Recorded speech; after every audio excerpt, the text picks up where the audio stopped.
में कौन कौन सी एयर स्पेसेस हैं जहां पायलट प्लेन्स को किसी भी सूरत नहीं लेकर जाते, और सबसे बढ़कर ये कि ऐसा करने की वजह क्या है। नंबर 6, तिबेटन प्लेटो। दुनिया में शायद ही कोई इतना बड़ा लैंड एरिया हो जिसको पायलट्स अवॉइड करते हैं। तिबेटन प्लेटो 25 लाख स्क्वायर किलोमीटर के एरिया पर फैला हुआ है, जिसको टोटल 9 कंट्रीज शेयर करती हैं। जियोग्राफिकली है तो ये प्लेन्स के लिए बहुत ही इम्पोर्टेंट रूट जो कि चाइना को यूरोप और मिडिल ईस्ट से डायरेक्टली कनेक्ट कर सकता है। लेकिन जैसा कि हम लाइव प्लेन ट्रैकर में देख भी सकते हैं कि प्लेन्स इस पूरे एरिया को बाईपास कर रहे हैं।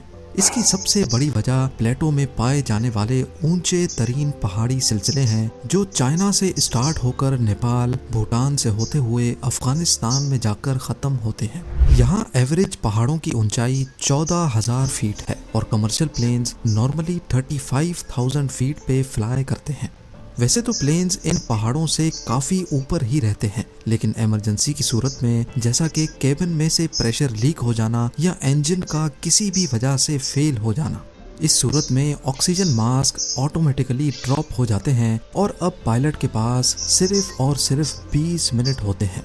जी हाँ, पायलट को 20 मिनट के अंदर अंदर प्लेन को 35,000 फीट की बुलंदी से 10,000 फीट तक लाना होता है।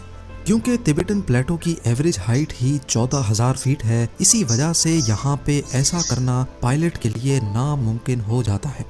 सिर्फ ऊंचे पहाड़ ही तिबेटन प्लेटो को अवॉइड करने की वजह नहीं है। असल में यहाँ प्लेन्स को बहुत अनोखी टर्बुलेंस का सामना भी करना पड़ता है। यहाँ मौजूद ऊंचे तरीन पहाड़ों से हवा टकराकर ऊपर की तरफ जाती है जो प्लेन के बैलेंस को डिस्टर्ब कर सकती है। Number 5, volcanoes. जनवरी 2022 को साउथ पैसिफिक ओशन में टोंगा आइलैंड के करीब एक अंडर वाटर वॉल्केनो फटा था। इसका धुआं और ऐश क्लाउड इतना बड़ा था कि इसने हिस्ट्री के सारे रिकॉर्ड तोड़ दिए। इस इवेंट को सैटेलाइट ने भी रिकॉर्ड किया था, जो कि कुछ इस तरह दिखता है। ऐश के ये बादल आसमान में 1,90,000 फीट की हाइट तक रिकॉर्ड किए गए। इतनी ज्यादा ऊंचाई पर पाए जाने वाले ऐश क्लाउड्स किसी भी प्लेन को आसानी से नुकसान पहुंचा सकते हैं। वॉल्केनो से निकलने वाला ऐश क्लाउड प्लेन की विंडशील्ड को भी तोड़ सकता है और इंजन को भी नुकसान पहुंचा सकता है। 24 जून 1982 को लंदन से न्यूजीलैंड जाने वाली फ्लाइट रास्ते में एक वॉल्केनिक क्लाउड के ऊपर से गुजर बैठी।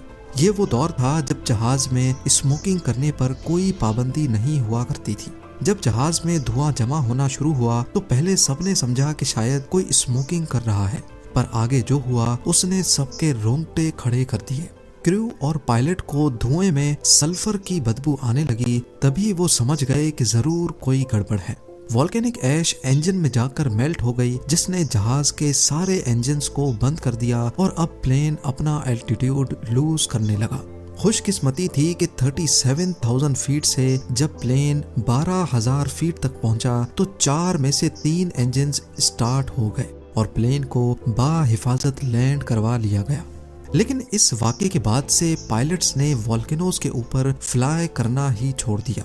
नंबर 4, क्रेटर्स देखने में जितने खौफनाक लगते हैं वो असल में इससे कहीं ज्यादा नुकसान पहुंचा सकते हैं, खास तौर पे ऊपर से गुजरने वाले प्लेन्स को।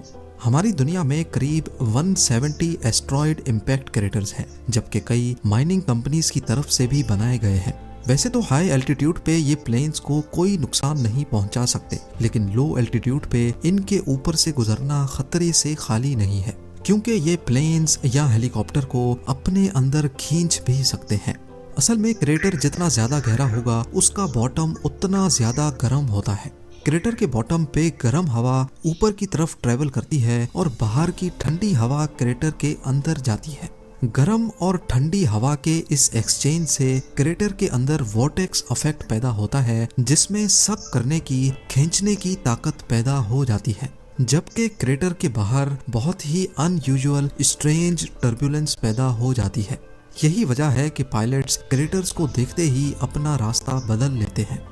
नंबर 3, नॉर्थ कोरिया दुनिया का वाहिद ऐसा मुल्क है जिसकी एयर स्पेस सबसे खतरनाक समझी जाती है, क्योंकि यहाँ नॉर्थ कोरियन मिलिट्री बगैर बताए कभी भी कहीं भी मिसाइल लॉन्च कर देती है। ना सिर्फ नॉर्थ कोरिया बल्कि ये जापानीज ओशन में भी अक्सर मिसाइल्स फायर करते रहते हैं। नॉर्मली ऐसी सिचुएशन में कई दिनों पहले से अनाउंसमेंट्स की जाती हैं और फायर करने से पहले उन तमाम प्लेन से रेडियो कांटेक्ट करके उनको आगाह किया जाता है जो कि एयर स्पेस में करीब करीब होते हैं।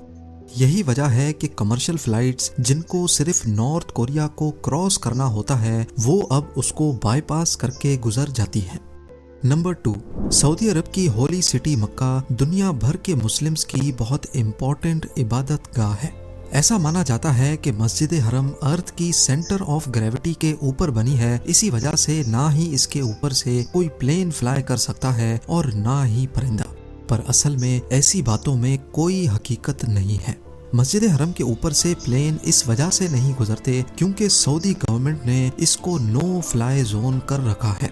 ऐसा करने के 2 रीजंस हैं। पहला तो है सिक्योरिटी रीजन, क्योंकि मक्का में हर वक्त लाखों मुस्लिम्स मौजूद रहते हैं। अगर यहाँ कोई भी नाखुशगवार वाकया हुआ तो काफी जानी नुकसान हो सकता है। दूसरा रीजन है मक्का की लोकेशन। मक्का एक ऐसी लोकेशन पे बना है जिसके चारों तरफ पहाड़ मौजूद हैं। अगर इसके ऊपर से प्लेन गुजरा तो इंजन नॉइज इको होने की वजह से दुगनी तिगनी हो जाएगी, जो कि पिलग्रिम्स को